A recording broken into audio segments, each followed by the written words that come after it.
Welcome back, Rebel EM listeners, to another episode of Rebel Crit. I'm your host, Frank Lodeserto, and I have the treat of having not only my co-host and chief resident, the voice that you've come to know, Dr. Eric Acker here. We'll have another one of our chief residents and critical care interested resident, Dr. Michael Bass. Thank you for having me. We're about to learn something good about ventilation. You recognize him from his southern drawl. He might have been on a few other episodes in the past. Good to have both Mike and Eric here today. We're going to continue our talks on mechanical ventilation. This is a multiple part episodes on mechanical ventilation. We've talked a little bit about mechanical ventilation, types of breath, how those breaths are delivered. Then we talked about the modes of mechanical ventilation. And we said, if you know the 3 types of breaths and how those breaths are delivered, then you can pretty much make any mode of mechanical ventilation. Then we talked about what dials control oxygenation and what controls ventilation. We're going to wrap it up with some definitions and some things we try to avoid on a ventilator. So you want to read through some of these, Eric, Mike? What are we going to talk about today? How will the residents or learners or even a skilled critical care physician talk about these things on rounds? Because we hear some of these concepts and we get confused. So today we're going to talk about a few things, and these are things that we do in the ICU. Things such as peak inspiratory pressure, plateau pressure, PEEP driving pressure, and then we are also going to dive into ventilator-associated lung injuries such as barotrauma, volume trauma, and atelectrauma, as well as biotrauma. We may even go into how to set up a ventilator, as well as how to calculate quickly ideal body weight. We'll take it from there and maybe end up with some case presentations. Let's get through some of these definitions. I think they're very useful, very helpful, taking care of patients, but sometimes they can be confused. And then maybe another episode on how to set up the ventilator. Because many of you guys just tuned in and be like, could you just tell me how to set up a ventilator? That's what people always ask me. How do you set up a ventilator? We got to teach you. There's different ways to set up a ventilator. It really depends on the underlying physiology of your patient. And we'll talk about optimal communication with whoever's setting up the ventilator. It's so important to make sure we set up the ventilator correctly for whatever the underlying pathology is for the patient. So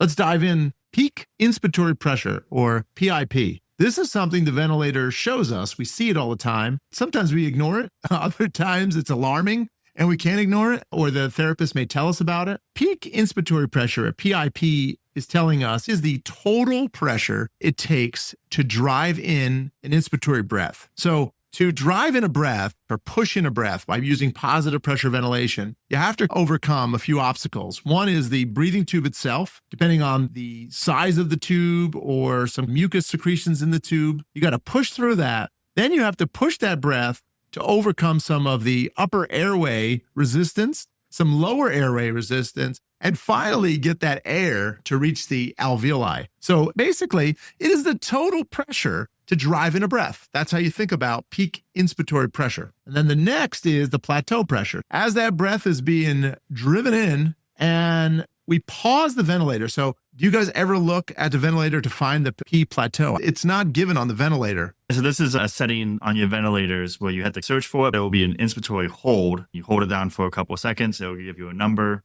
There you go. So it's an inspiratory hold. After that breath is driven in, it's gotten past all the resistance in the tube, large airways, small airways, finally hits your alveoli. What you're going to do is pause the ventilator mid-inspiration and see what the alveolar pressure is. The plateau pressure is plateau pressure, Pplat. What that's telling you is the pressure at the alveolar level, which is the most important pressure because that's going to be the most injurious. We don't want to hurt those small, thin alveoli where all the gas change occurs. So that's why that pressure is so important. We got the peak inspiratory pressure, or PIP, which is the total pressure in the system, which takes into account compliance, which we've talked about, and the P plateau, which is an inspiratory pause looking at the alveolar pressure. So when you talk about plateau pressure, you're estimating the alveolar pressure. If you have a low peak inspiratory pressure, you're not too worried right now. That's a good thing. But if your peak inspiratory pressure gets high, there's 2 things to worry about. Well, wouldn't you be worried more about the upper airway? You can think about the resistance from the endotracheal tube or even mucus plugging, but usually, like how you just explained, wouldn't it be more something going on in the upper airways, like the main stem bronchi? Yeah, it could be. So if your peak inspiratory pressure is really high, you got to look at the P plateau. If that's also high, then you're dealing with someone that has a compliance issue. So their lungs are getting very, very stiff. It may be their lungs are getting stiff, or there's an issue with lung compression. We talked a little bit about in one of our previous episodes, all the things that can decrease compliance. That could be abdominal compartment syndrome. Your diaphragm can't descend, or you got massive ascites and your diaphragm can't descend. So that can decrease your compliance and make the lungs harder to inflate. Also, it could be some kind of chest wall trauma, big pleural effusion compressing your lungs. It could be a pneumothorax. You're worried about a compliance issue. But if your peak inspiratory is high and you do a plateau pressure and it's very low, then as you said, Mike, then you're worried about some kind of airways resistance. This could be someone with asthma, someone biting the tube. This could be mucus blocking your endotracheal tube or upper airways. So it's something causing an obstruction. So your peak inspiratory pressure is high, but plateau's low. So that means your compliance is okay. So this is an airways resistance issue that you're dealing with. And for the sake of time, we'll put this in the show notes to look at the different etiologies, but let's get through these definitions. What do you think? Sounds good with me. Okay. What's the next pressure you want to talk about, Dr. Acker? Let's do the driving pressure, the delta P. Delta P. And if you don't mind, we'll talk about PEEP and delta P together because I think they're linked. The delta P is the difference between your plateau pressure, which we just talked about, minus your PEEP. So I'll come back to it in just a second, but the pressure that we talked about in last episode, which is so important for oxygenation, is PEEP, positive end expiratory pressure. It's what maintains your alveolar distension and helps with gas exchange in exhalation. We said that you're putting an endotracheal tube on a patient's airway,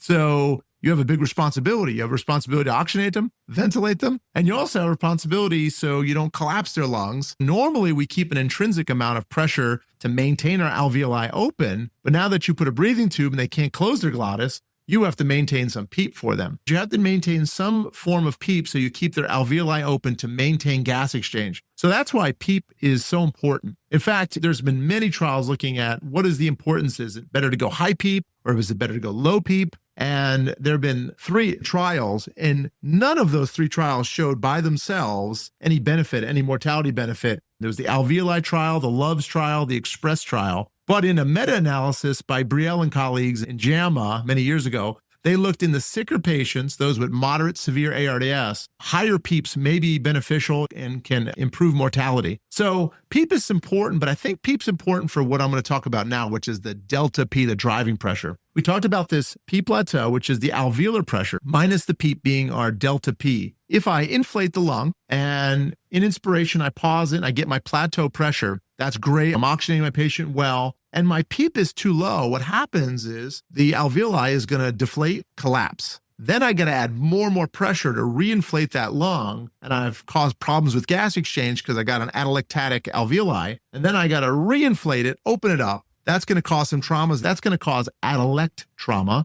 So opening and closing the lung, allowing it to collapse or get atelectasis, and then reinflate it. It's going to open, close, cause a lot of shear stress on our lung. That's going to cause damage. What I want to do is maintain an optimal amount of PEEP. So when the ventilator gives me a breath, and then as I am going into exhalation, I don't want the alveoli to collapse. I want it to be maintained open, continue to improve gas exchange. And that difference there is going to be a lot less than the first example I gave you. You're not going to need a lot of pressure to reinflate the lung. So that would decrease your delta P and give our patients, at least in retrospective analysis, a better chance of survival. So I will put that in the show notes, but the lower the delta P is, the driving pressure, you can say that maybe the patient has an ideal amount or optimal PEEP that can reduce the driving pressure. So I see PEEP and delta P really closely linked here. If I can optimize the PEEP, I can decrease my delta P. The lower the delta P, the better for my patient to avoid opening and closing the lung, improves gas exchange, and it can lessen the damage that a mechanical ventilator can do to a patient. Sounds good. So let's move into some of the topics here about barotrauma, active electrical trauma. What are those mechanisms and how do we avoid some of those? You might have heard your attending say, oh, that'll cause barotrauma. But barotrauma is trauma to the lung from too high a pressure. We're mostly talking about the P plateau. If that P plateau is too high, somewhere greater than 30 centimeters of water pressure, at least what we saw in the ARDS trial, the mortality rate can go up in those patients. So we want to reduce the P plateau to less than 30 to avoid high pressures, or what we call barotrauma. Then we have this volume trauma, which I was mistaking it as the same as barotrauma, but apparently this is a little bit different in mechanism here. Yeah, volutrauma. Back a long time ago, there was a belief based on some limited data that really high tidal volumes may be beneficial. It looked in mostly like post-operative patients to avoid atelectasis. They gave them these high volumes. But what was noticed in the ARDS trial when they studied high tidal volumes, which somewhere in the magnitude of 12 mLs per kilo of ideal body weight, versus what we say is low tidal volume, which is like a normal tidal volume, most patients, about 6 mLs per kilo. The patients in the 6 ml per kilo group did much better. Your blood gases may look better with these higher tidal volumes, but you'd rather a bad-looking gas in a living patient than a great-looking gas in a dead patient. We want to avoid these high volumes in our patient that can overdistend and cause alveolar distension and cause damage to the lungs, known as volutrauma. We want to set our mechanical ventilators somewhere between 6 mLs per kilo with ideal body weight, not actual weight, ideal body weight. If I have a patient that is 5 feet tall, 300 pounds versus 7 feet tall, 300 pounds, the person that's 7 feet tall because of height is going to have a lot more lung surface area. So therefore is going to need a higher tidal volume. The ideal body weight equation is based on your sex, male or female, and your height, not actual body weight, which can sometimes be an error that we see. It's going to be on ideal body weight. We want to set up the ventilator to avoid volutrauma somewhere in the magnitude of 6 to 8 mLs per kilo. I'll talk about next episode when I go a little higher, but mostly 8 mLs per kilo. In patients that you have that have been diagnosed with ARDS, you want to shoot for a lower tidal volume, somewhere between 4 to 6 mLs per kilo. If you remember about 6 mLs per kilo, plus or minus 2, you'll be in good shape to set up the ventilator and avoid volutrauma. And then we talked a little bit about atelectrauma. Anything else you guys have questions on about that? Or you think we've... The opening and closing those alveoli and just the repetitiveness of that. Optimizing the PEEP to avoid having this issue. And biotrauma. Biotrauma. We don't talk about biotrauma, but biotrauma is basically mechanical forces that activate immune response and increase inflammatory mediation. It can be avoided by doing all the right things on the ventilator, probably reducing barotrauma, reducing volutrauma, reducing atelectrauma, and therefore trying to minimize biotrauma. So that's just basically mechanical injury, epithelial cells release immune response, IL-6, TNF-alpha, IL-1, and can cause multi-organ injury and the surge response that we see. We minimize the trauma on the ventilator to reduce biotrauma, but there's nothing we can do besides doing all the right things to reduce. There's going to be some degree of biotrauma, and that's probably how we should close. The ventilator doesn't cure anybody. Treating the underlying disease, doing the right things to minimize harm on the ventilator. All ventilators, even if you're the best mechanical ventilator guru, you're going to cause some harm using a mechanical ventilator. But you're trying to minimize this harm. And the more you know, the better it is for your patient to minimize damage. We're not looking for perfect gas exchange. We're looking for adequate gas exchange. We're trying to minimize the barotrauma, volutrauma, trying to minimize atelectrauma by optimizing PEEP.